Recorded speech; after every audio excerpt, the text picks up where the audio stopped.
The afternoon sun beat down on the cracked sidewalk as 15-year-old Maya walked home from Lincoln High School.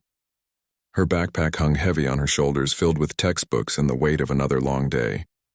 She had stayed late for debate club practice, something she loved because it gave her a chance to speak up about things that mattered. Today they had discussed civil rights, and Maya felt fired up about making a difference in the world. The walk home usually took 20 minutes through the quiet neighborhood. Maya knew every crack in the sidewalk, every house with the barking dog, every shortcut through the small park.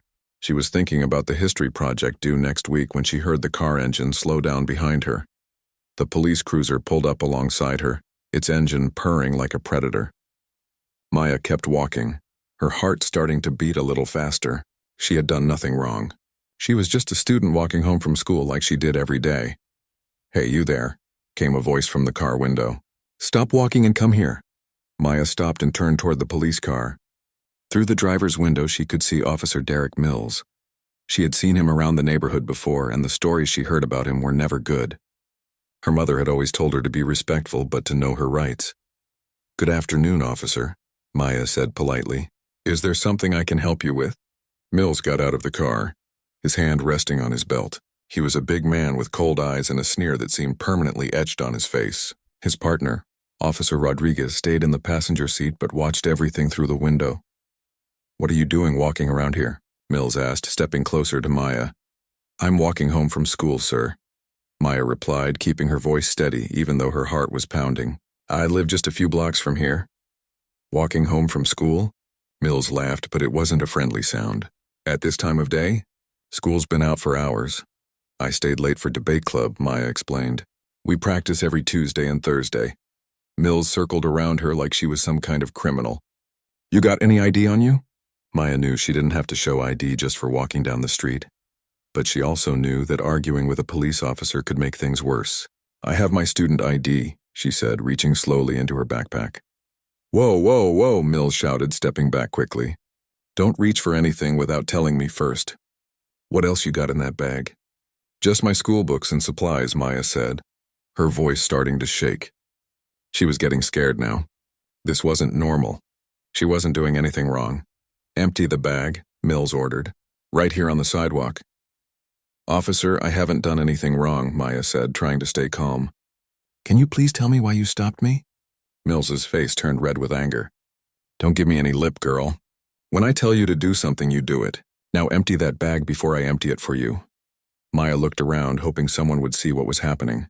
An elderly man across the street was watching from his porch, and a woman pushing a stroller had stopped to look. Maya felt a small bit of relief knowing that people were witnessing this. With shaking hands, Maya knelt down and started taking items out of her backpack. Her history textbook, her notebook, pens, a calculator, her lunch money, and a water bottle. Everything a normal student would have. Mills kicked at the pile of school supplies with his boot. "What's this?" he said, picking up her phone. "That's my phone," Maya said. "Been taking pictures of police officers, have you?" Mills asked, scrolling through her phone without permission. "No, sir. I use it to call my parents and for schoolwork." Mills pocketed the phone. "I'm confiscating this as evidence." "Evidence of what?" Maya asked, standing up. "I haven't committed any crime." "Suspicious behavior, disrespecting a police officer, and I'm sure we'll find more," Mills said with that cruel smile again. Maya felt her anger rising. This wasn't right, and she knew it. Her debate club training kicked in, and she found her voice. "Officer, I know my rights. I have the right to know why I'm being detained. I have the right to remain silent. And you need probable cause to search my belongings." Mills's eyes went dark. "Oh, you're one of those, are you? Think you know the law better than me?" "I just know my constitutional rights," Maya said, trying to keep her voice respectful but firm. "Your constitutional rights?" Mills laughed again, and this time his partner Rodriguez chuckled too. "Let me tell you about your rights, little girl." What happened next would be burned into Maya's memory forever. Mills grabbed her arm roughly and spun her around, pressing her against the side of the police car. The metal was hot from the sun and burned against her cheek. "You have the right to shut your mouth," Mills hissed in her ear as he twisted her arm behind her back. Maya cried out in pain. "You're hurting me!" "Good," Mills said. "Maybe next time you'll think twice before getting smart with a police officer." The elderly man across the street had pulled out his phone and was recording. The woman with the stroller was calling someone, probably 911. Maya held on to that hope as Mills continued to use far more force than necessary. "Please," Maya gasped, tears starting to flow. "I wasn't resisting. I was just walking home." Mills pressed her harder against the car. "Walking home in a suspicious manner, carrying suspicious items, disrespecting a police officer. That's enough to arrest you right there."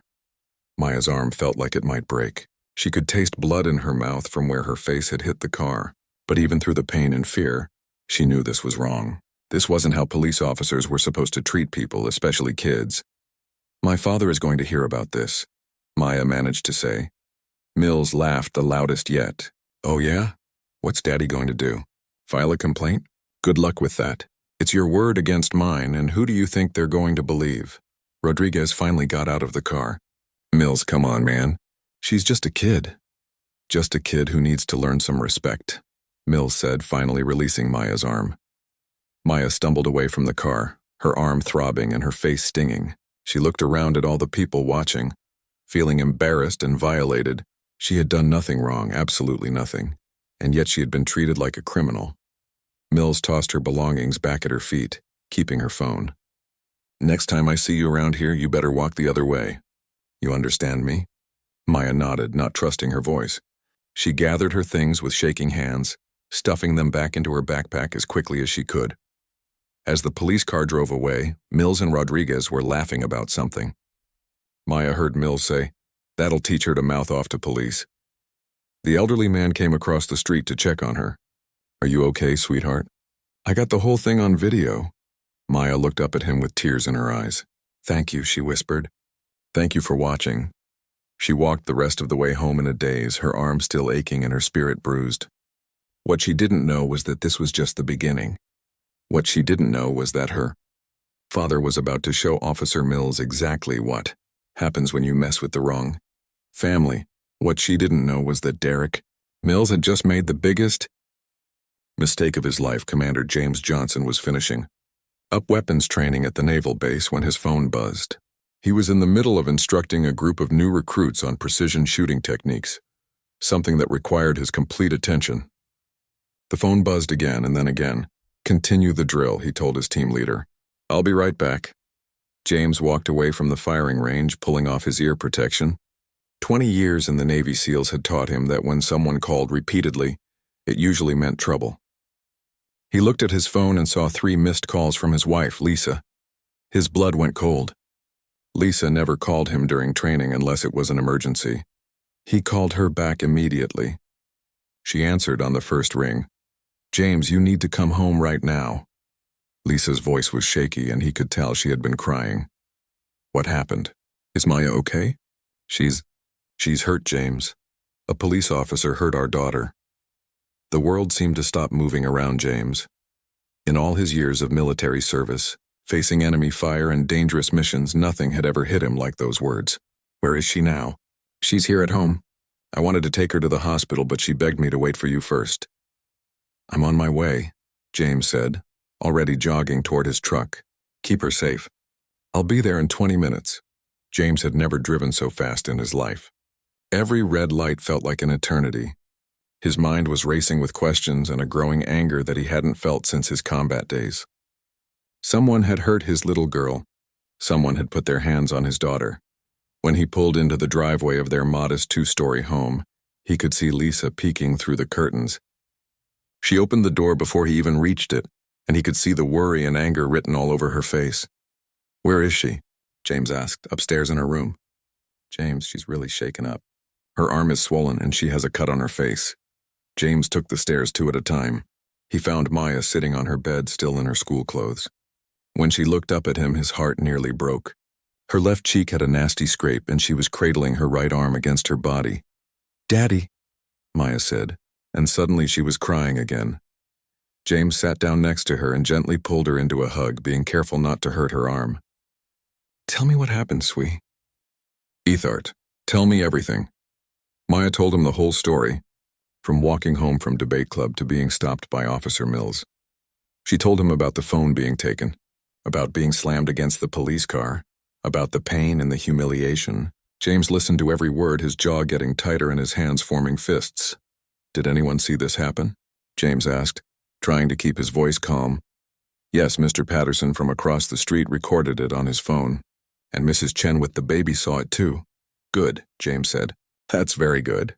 After examining Maya's injuries, James insisted they go to the hospital. The doctor confirmed that her arm wasn't broken but was badly bruised. The cut on her face needed cleaning and would probably leave a small scar.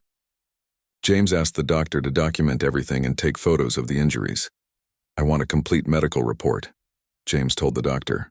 This was done by a police officer during an illegal stop. The doctor, Dr. Williams, looked shocked. This was done by police? To a child. Yes, and I want everything documented. That night, after Maya was asleep, James sat at his kitchen table with his laptop. Lisa brought him coffee and sat down beside him. What are you going to do? She asked. I'm going to find out everything I can about Officer Derek Mills, James said, his fingers already typing. And then I'm going to make sure he never hurts another child again. James's military training had taught him the importance of intelligence gathering. You never went into a mission without knowing everything about your target.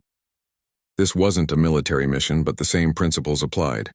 He started with public records. Derek Mills had been with the Riverside Police Department for 8 years. James found 3 formal complaints filed against him, all involving excessive force. 2 of the complaints had been dismissed and 1 had resulted in a brief suspension. James dug deeper. He found news articles mentioning Mills in connection with other controversial arrests. He found social media posts from community members complaining about Mills's behavior. He found a pattern. Look at this, James said, showing Lisa his laptop screen. This guy has been doing this for years. Lisa read over his shoulder. 3 teenagers in the past 2 years have filed complaints against him, all of them minorities, all of them walking home from school. And the department has done nothing, James said. They've just covered it up. James spent the next several hours building a file on Officer Mills. He found court records, news articles, social media posts, and police reports. By 3 in the morning, he had a clear picture of a man who had been abusing his power for years. But James wasn't done. He started researching the Riverside Police Department itself. He looked into their policies on use of force, their complaint procedures, and their disciplinary records. What he found made his anger burn even hotter. The department had a history of protecting bad officers. Complaints were routinely dismissed or buried. Officers with multiple violations were given slap-on-the-wrist punishments and allowed to continue patrolling. James thought about all the other kids like Maya who had been hurt by Mills. He thought about their parents, probably feeling helpless and afraid to speak up against the police. That ends now, James said to himself. The next morning, James took a personal day from the base. He started making phone calls. His first call was to the 3 families whose children had filed complaints against Mills. Mrs. Rodriguez. My name is James Johnson. My daughter was assaulted by Officer Derek Mills yesterday, and I understand your son had a similar experience. Mrs. Rodriguez was hesitant at first. We tried to file a complaint, but nothing happened. They said it was our word against the officers. What if I told you that I have evidence and I'm planning to make sure Mills faces real consequences this time? By the end of the day, James had spoken with all 3 families. They were all willing to work together. They all wanted justice. James's second call was to an old military buddy who had become a civil rights lawyer in the city. Tom, it's James Johnson. I need your help with something. Tom Davidson had served with James in Afghanistan. He knew exactly what kind of man James was. What's going on, brother? James explained the situation. Tom listened without interrupting. Bring me everything you have, Tom said. Medical records, witness statements, the video, all of it. We're going to nail this guy. That evening, James sat down with Maya to talk. Sweetheart, I want you to know that what happened to you was wrong. It was completely wrong, and it's not going to be ignored. Maya looked up at her father. Even at 15, she could see something different in his eyes. Something determined and dangerous. What are you going to do, Dad? I'm going to make sure Officer Mills never hurts another child again, James said. But I'm going to do it the right way. Through the courts, through the media, through every legal channel available. Will people believe us? James smiled at his daughter, and for the first time since this happened, it was a genuine smile. Baby girl, they're going to have no choice but to believe us. By the time I'm done, the whole world is going to know what Derek Mills did to you." Maya felt a spark of hope for the first time since the incident. She had always known her father was special, but she was about to learn just how formidable he could be when someone threatened his family. "Dad?" "Yes, sweetheart." "Officer Mills doesn't know who you are, does he?" James's smile got a little wider and a lot more dangerous. "No, Maya, he has no idea, but he's about to find out." Outside, the night was quiet and peaceful. But somewhere across town, Derek Mills was sleeping soundly, completely unaware that his world was about to come crashing down around him. He had no idea that he had just picked a fight with one of the most highly trained and determined men in the entire United States. Military, he was about to learn that some fathers don't just get mad when you hurt their children. Some fathers get even. James Johnson woke up at 500 hours just like he had every day for the past 20 years. But this morning was different. This morning he wasn't preparing for a military mission. He was preparing for war against corruption and injustice. His first stop was Mr. Patterson's house across the street. The elderly man answered the door in his bathrobe, surprised to see James so early. "Mr. Patterson, I'm Maya's father. I understand you witnessed what happened to my daughter yesterday."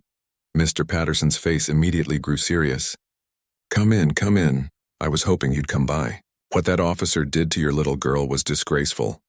They sat in Mr. Patterson's living room, and the old man showed James the video he had recorded on his phone. James watched it 3 times, his anger growing with each viewing. The video clearly showed Mills using excessive force on a cooperative teenager. "Mr. Patterson, would you be willing to testify about what you saw?" "Absolutely," the old man said without hesitation. "I've lived in this neighborhood for 40 years and I've never seen anything like that.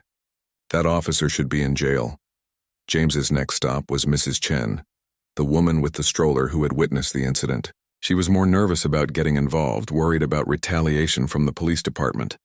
"I understand your concerns," James told her, "but think about your own child. Would you want someone to speak up if this happened to them?" Mrs. Chen looked down at her sleeping baby and nodded. "You're right. I'll help however I can." By noon, James had spoken with 5 witnesses to the incident. All of them were willing to provide statements and testify if necessary. He had also obtained copies of the video from 3 different angles. James's military training had taught him that information was power. The more he knew about his enemy, the better he could defeat them. So he spent the afternoon learning everything he could about Derek Mills. He discovered that Mills lived in an expensive house in the suburbs, far from the neighborhoods he patrolled. He drove a new truck and owned a boat. James wondered how a police officer could afford such luxuries on a standard salary. James also found Mills's social media accounts. The posts he found there made his stomach turn. Mills had shared racist jokes, complained about uppity citizens who knew their rights, and bragged about putting people in their place. "This guy is exactly what I thought he was," James muttered to himself as he screenshotted the posts. But James's most important discovery came when he met with the other families whose children had been victimized by Mills. The Rodriguez family lived in a small apartment downtown. Their 16-year-old son, Carlos, had been stopped by Mills 6 months earlier, while walking to his job at a grocery store. Mills had accused him of stealing, searched him illegally, and when Carlos protested, Mills had thrown him to the ground so hard that he broke his wrist. "We tried to file a complaint," Mrs. Rodriguez explained, "but the police department said there wasn't enough evidence. They said Carlos must have been resisting arrest." "Did anyone witness it?" James asked. "Yes, but the witnesses were afraid to come forward. They said the police would retaliate against them." James took detailed notes. The pattern was becoming clear. The Washington family had a similar story. Their daughter Keisha had been stopped by Mills while walking home from her job at a fast food restaurant. Mills had claimed she was loitering and had used pepper spray on her when she asked to call her parents. "The department said she was being combative," Mr. Washington explained. "But my daughter is the quietest, most respectful kid you'll ever meet. She's never been in trouble in her life." James spent 3 hours with each family documenting everything. By the end of the week, he had built a comprehensive case showing that Mills had a clear pattern of targeting minority teenagers and using excessive force. But James wasn't just gathering evidence. He was also building a network. Tom Davidson, his lawyer friend, introduced him to Rebecca Martinez, a civil rights activist who had been fighting police brutality for 10 years. Rebecca had connections with community organizations, civil rights groups, and investigative journalists. What you've uncovered here is bigger than just one bad cop, Rebecca told James. This is systematic. The department has been protecting Mills and officers like him for years. James also reached out to his military contacts. He called Captain Steve Morrison, a fellow SEAL who worked in military intelligence. Steve, I need you to run a background check on someone for me. Completely unofficial, just between friends. What's this about, James? James explained the situation. Steve was immediately on board. Send me everything you have on this guy. I'll dig deeper than any civilian database can go. 2 days later, Steve called back with explosive information. James, your Officer Mills has some interesting financial records. He's made several large cash deposits over the past 2 years that don't match his police salary. What kind of deposits? We're talking about $20,000–$30,000 at a time. Always in cash. Always just under the amount that would trigger federal reporting requirements. James felt his pulse quicken. You think he's on the take? I think your boy Mills is dirty in more ways than one. This changed everything. James wasn't just dealing with a racist cop who used excessive force. He was dealing with a corrupt cop who was probably involved in criminal activity. James shared this information with Tom Davidson and Rebecca Martinez. They were both excited about the implications. If we can prove corruption, we can get federal investigators involved, Tom explained. Civil rights violations are one thing, but corruption brings in the FBI. Rebecca had her own connections to utilize. I know a journalist at the city newspaper who specializes in police misconduct. She's been trying to investigate the Riverside department for months, but she hasn't had enough evidence. What's her name? James asked. Christina Lopez. She's good and she's fearless. If we give her what you've uncovered, she'll run with it. James met with Christina Lopez at a coffee shop downtown. She was a small woman with sharp eyes and a notebook full of questions. Mr. Johnson, what you've brought me is incredible, she said after reviewing his files. I've been investigating Officer Mills for 8 months, but I couldn't get victims to go on the record. They were all too scared. These families aren't scared anymore, James said. They're ready to tell their stories, Christina smiled. Then we're going to bring this whole thing down. Meanwhile, Maya was struggling with the emotional aftermath of her encounter with Mills. She had nightmares about being pressed against the police car. She jumped every time she saw a police cruiser on the street. Her grades were starting to slip because she couldn't concentrate in school. James and Lisa got Maya into counseling with Dr. Patricia Kim, a therapist who specialized in trauma from police encounters. It's important that Maya understands this wasn't her fault, Dr. Kim explained. Young people who experience police violence often blame themselves or lose faith in justice entirely. James made sure to involve Maya in the process as much as was appropriate for her age. He wanted her to see that her voice mattered and that speaking up could make a difference. Dad, do you really think this will work? Maya asked one evening as they reviewed witness statements together. Maya, I've spent my entire career fighting for what's right, James said. I've never backed down from a fight and I'm not starting now. Mills hurt you and he's hurt other kids too. That ends now. What if the police department protects him again? James smiled at his daughter. Sweetheart, they protected him when families were fighting this battle alone with no resources and no support. But now he's dealing with me. And I don't lose. By the end of the month, James had assembled a coalition that would have made any military commander proud. He had documented evidence of excessive force, witness statements, video footage, financial records suggesting corruption, and a team of lawyers, activists, and journalists ready to take action. He also had something else that Mills and the Riverside Police Department didn't expect: the tactical planning skills of a Navy SEAL and the determination of a father protecting his child. James spread out all the documents on his dining room table like a battle plan. Tom Davidson, Rebecca Martinez, and Christina Lopez sat around the table with him. This is how we're going to do this, James said. Christina publishes the story on Sunday morning. Rebecca organizes a community rally for Tuesday evening. Tom files the federal civil rights lawsuit on Wednesday morning. What about the corruption angle? Tom asked. I'm turning all the financial information over to the FBI on Monday, James said. Let them run their own investigation parallel to ours. Rebecca looked impressed. You've really thought this through. Ma'am, I don't do anything halfway, James replied. When I commit to a mission, I see it through to completion. Christina was already writing notes for her article. Mr. Johnson, I have to ask. Are you concerned about retaliation from the police department? James looked at her with the same calm confidence he had shown in combat zones around the world. Let them try. The room fell quiet for a moment. Everyone could feel the strength and determination radiating from this man who had spent 2 decades protecting his country and was now protecting his daughter. Mills has no idea what's coming, does he? Rebecca asked. James shook his head. Right now he thinks he got away with it.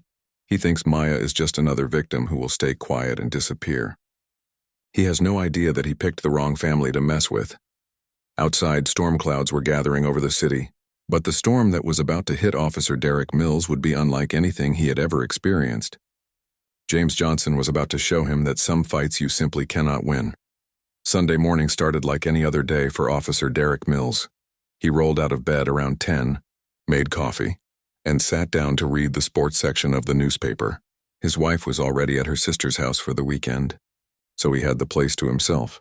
He never made it past the front page. The headline hit him like a punch to the gut. Pattern of abuse. Local officer under investigation for excessive force against minority students. Below, the headline was a large photo of Maya Johnson's injured face next to a photo of Mills in his police uniform. Mills's hand started shaking as he read Christina Lopez's article. She had everything. The witness statements, the medical records, the video footage, and details about the other victims. But worst of all, she had quotes from the families. Officer Mills seemed to enjoy hurting my daughter. James Johnson was quoted as saying, he laughed while she was bleeding and told her that no one would believe her word against his. He was wrong. Mills grabbed his phone and called his partner Rodriguez. Have you seen the newspaper? Yeah, man. This is bad. Real bad. What do I do? Call the union rep. Call him right now. But before Mills could make that call, his phone rang. It was Chief Williams. Mills, get down to the station right now. Don't talk to anyone, don't stop anywhere, just get here. At the police station, Mills found chaos. Reporters were gathered outside, community members were holding signs calling for his arrest, and the phones were ringing nonstop.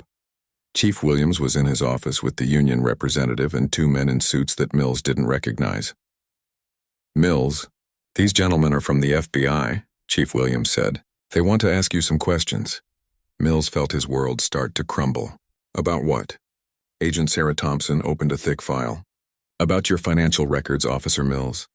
We're investigating allegations of corruption and civil rights violations. While Mills was being questioned by federal agents, James Johnson was at the community center preparing for the rally that Rebecca Martinez had organized. The room was packed with more than 300 people. James took the stage and the crowd fell silent. He wasn't wearing his military uniform, just a simple button-down shirt and jeans, but his bearing commanded respect. 3 weeks ago, my 15-year-old daughter was walking home from school when Officer Derek Mills decided to show her what he thought about kids who know their rights. James began. He told Maya's story without drama or exaggeration, just the facts. When he described Mills pressing Maya's face against the hot police car, several people in the audience gasped. But this isn't just about my daughter, James continued. This is about a system that has protected bad cops for too long.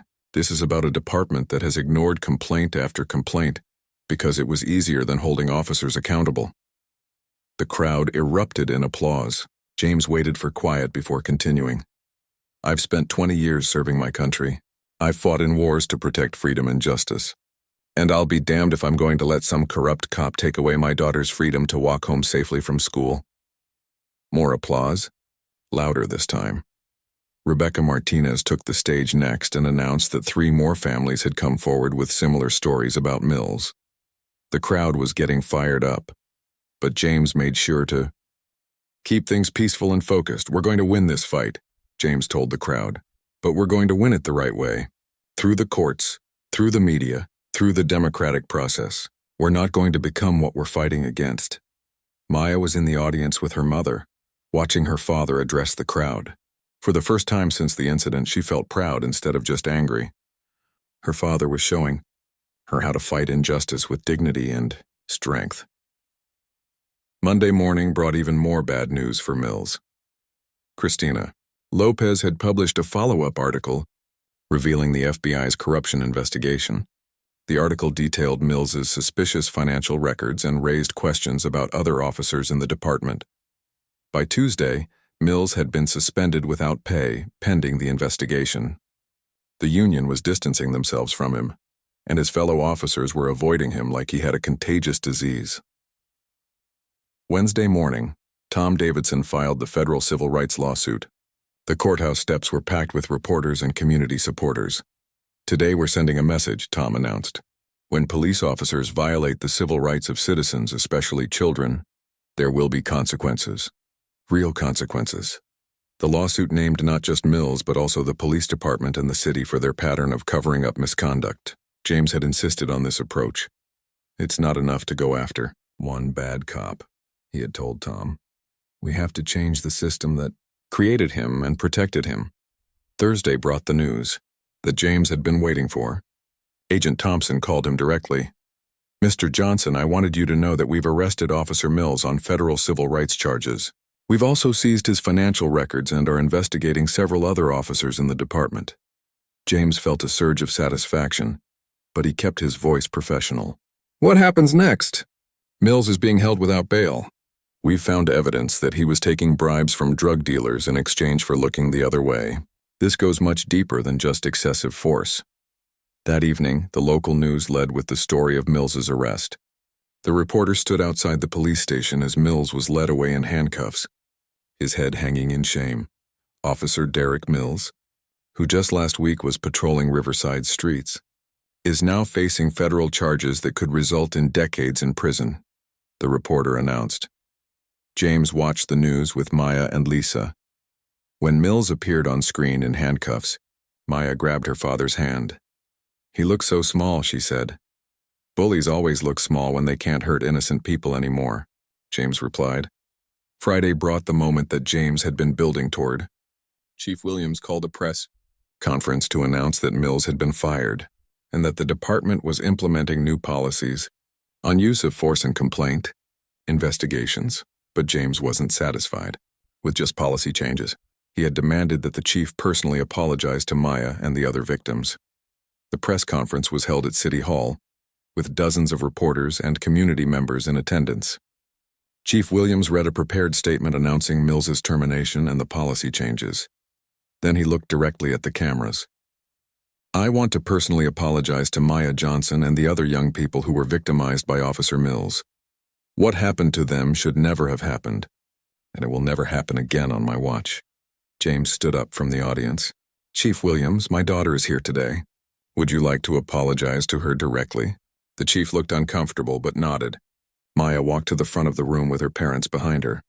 "Maya, I'm sorry for what Officer Mills did to you," Chief Williams said. "I'm sorry that our department failed to stop him sooner. You deserve better from your police department." Maya looked the chief in the eye. "Thank you, Chief Williams. I hope this means other kids won't have to go through what I went through." The room erupted in applause. James felt a surge of pride watching his daughter handle herself with such grace and maturity. After the press conference, Christina Lopez approached James. "Mr. Johnson, I have to ask. When you started this fight, did you know it would get this big?" James smiled. "Ma'am, when someone hurts your child, you do whatever it takes to make sure they can't hurt anyone else's child. I knew it would get as big as it needed to get. What's next for your family?" James looked over at Maya, who was talking with Rebecca Martinez about starting a youth advocacy group.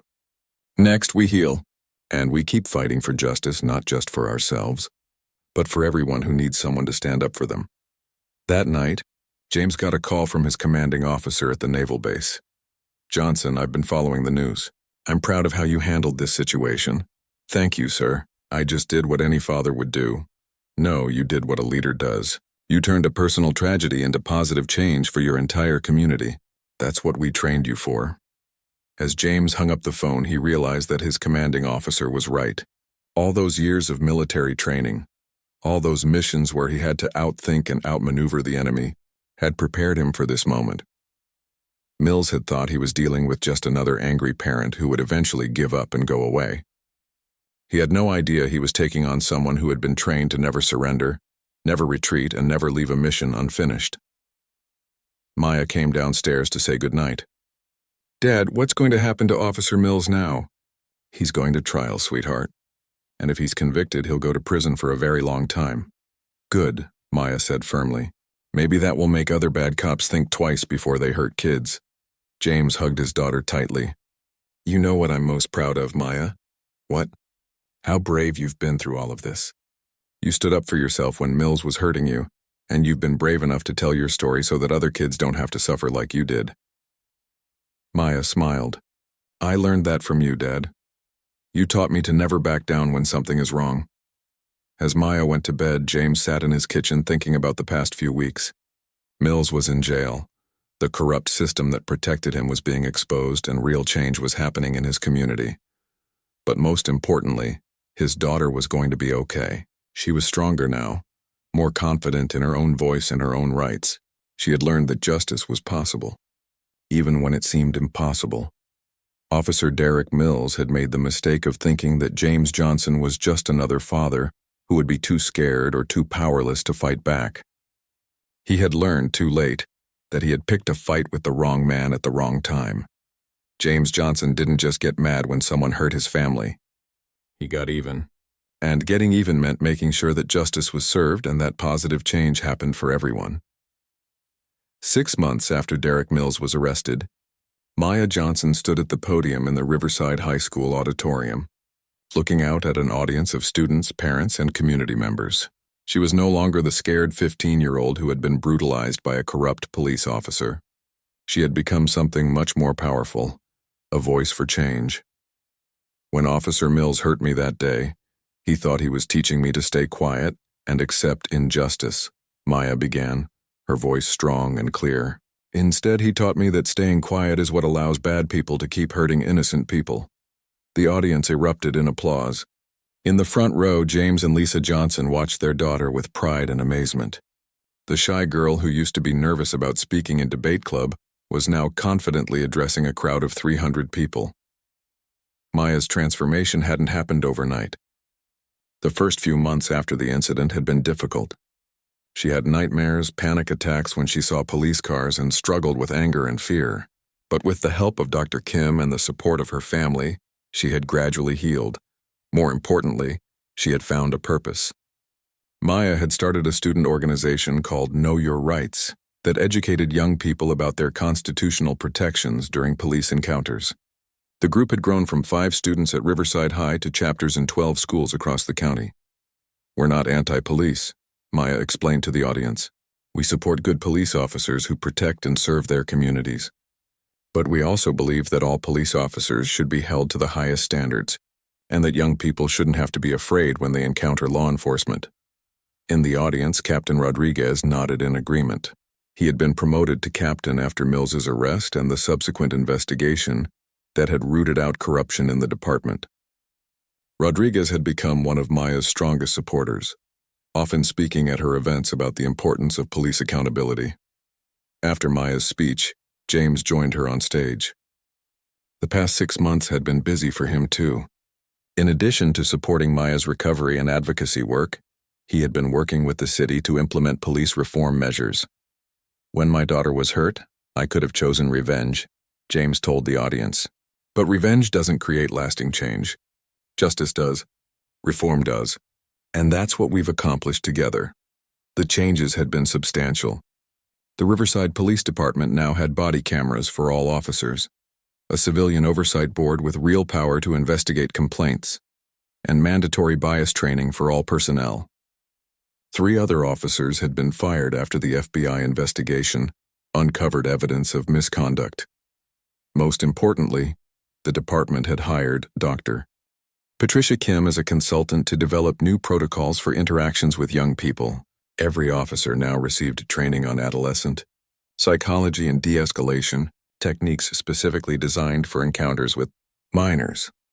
But the real victory isn't just what we've accomplished here in Riverside, James continued. It's watching my daughter grow into a leader who is making a difference for young people across the country. Maya's story had indeed spread far beyond Riverside. She had been invited to speak at conferences, had been featured in national magazines, and had even testified before a congressional committee on police reform. At 16, she was already being recognized as one of the most effective young advocates for civil rights in the country. After the event, the Johnson family went home to find a familiar car in their driveway. Tom Davidson was waiting for them with a huge smile on his face. "I have news," Tom announced. The jury came back with their verdict in the Mills case. The federal trial had lasted 3 weeks. Mills had been charged with civil rights violations, corruption, and conspiracy. His lawyers had tried to argue that he was just doing his job and that Maya had been resisting arrest. But the evidence against him had been overwhelming. "Guilty on all counts," Tom said. "He's looking at 25 to 30 years in federal prison." Maya felt a complex mix of emotions. She was relieved that Mills would never be able to hurt another child. But she also felt sad that it had come to this. "I hope he uses his time in prison to think about what he did and maybe become a better person." James put his arm around his daughter. "That's very mature of you, sweetheart." "What about the civil lawsuit?" Lisa asked. "The city settled last month," Tom replied. $2 million for Maya, plus funding for her advocacy organization and reforms to the police department. But more importantly, they admitted liability and committed to the policy changes we demanded. The money wasn't really important to the Johnson family. They had established a foundation that used the settlement funds to support other families dealing with police misconduct and to fund civil rights education programs in schools. 2 weeks later, James received a phone call that surprised him. It was from Agent Thompson at the FBI. "Mr. Johnson, I wanted to let you know that our investigation into the Riverside Police Department is complete. We've identified a network of corruption that went all the way up to the deputy chief level." "How many officers were involved?" 7 officers and 3 supervisors have been arrested. Mills was just the tip of the iceberg. James shook his head. "How long was this going on?" "At least 5 years, maybe longer. Mills and his associates were taking bribes from drug dealers, stealing money from suspects, and using excessive force to intimidate potential witnesses. Your daughter's case gave us the opening we needed to bring down the whole operation." After hanging up, James reflected on how much had changed since that terrible day when Mills had hurt Maya.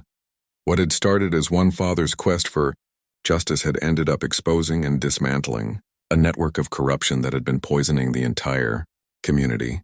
That evening, Maya was in her room working on her homework when her phone rang. It was Carlos Rodriguez, one of the other victims of Officer Mills. "Maya, did you hear? I got accepted to the police academy." Maya smiled. "Carlos, that's amazing. You're going to make a great police officer." Carlos had been inspired by Maya's advocacy work to pursue law enforcement as a career. But unlike Mills, Carlos wanted to be the kind of officer who protected and served all members of the community fairly. "I want to be part of the solution," Carlos explained. "I want to make sure that what happened to us never happens to other kids." Maya's Know Your Rights organization had inspired several young people to pursue careers in law enforcement, criminal justice, and civil rights law. Dr. Kim had told James that this was a common pattern among trauma survivors who received proper support and channeling for their anger. When young people experience injustice and then see that justice is possible, they often become incredibly motivated to create positive change, Dr. Kim had explained. Maya was certainly an example of this pattern. Her grades had not only recovered but had improved dramatically. She was now valedictorian of her class and had been accepted to several top universities with full scholarships.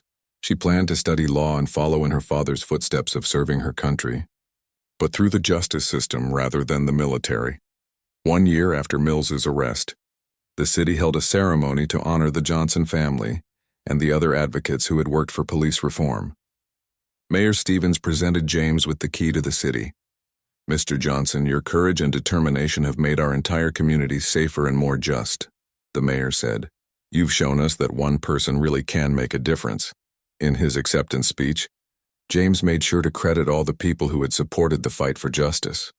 "This honor belongs to every witness who came forward, every family who shared their story, every community member who attended a rally or made a phone call to their elected officials. Change doesn't happen because of one person. It happens because good people decide to work together for justice."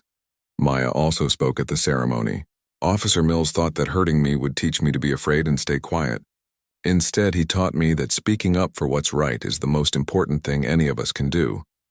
After the ceremony, the Johnson family walked home through the same neighborhood where Maya had been attacked.